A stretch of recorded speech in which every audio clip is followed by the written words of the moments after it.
il y a un adage qui dit que le salamandre ne rentre que dans un mur qui est fissuré. Si le mur n'est pas fissuré à la base, il n'y rentre pas. Ça veut dire que si vous aviez fait ce que vous deviez faire, vous donnez moins la possibilité aux gens de venir s'immiscer de vos affaires.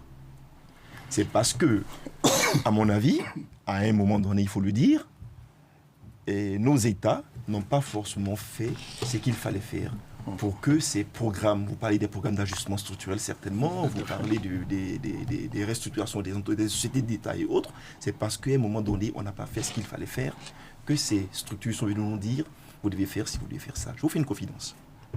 Il y a un joli livre qui est sorti il y a 2 ans, qui a été écrit par 2 gros économistes, Léonce Dikoumana, je crois, et James et Boyce, qui sont des chercheurs et professeurs émérites d'universités américaines, sur la question de la fuite des capitaux.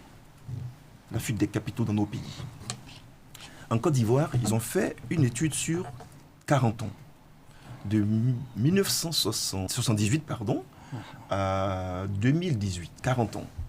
En Côte d'Ivoire, ils ont déterminé que 55 milliards de dollars faisaient l'objet. La Côte d'Ivoire avait perdu 55 milliards de dollars en fuite de capitaux. Pour vous donner un ordre de grandeur, sur 40 ans, ça fait à peu près 1,5 milliard de dollars par an. Alors 1,5 milliard de dollars, en parité constante, ça fait à peu près 750 milliards de francs CFA par an que la Côte d'Ivoire a perdu par la faute de la fuite des capitaux. D'accord. Vous imaginez le nombre d'écoles qu'on pouvait construire, le nombre d'universités, le nombre de centres de santé. Donc, c'est à notre honneur de vouloir lutter sur ces questions-là, lutter contre ces fléaux-là, pour faire en sorte que l'État puisse avoir les moyens de pouvoir prendre nos populations en charge. Donc, pour moi, l'État ne peut pas se permettre de dire « je m'en fous ».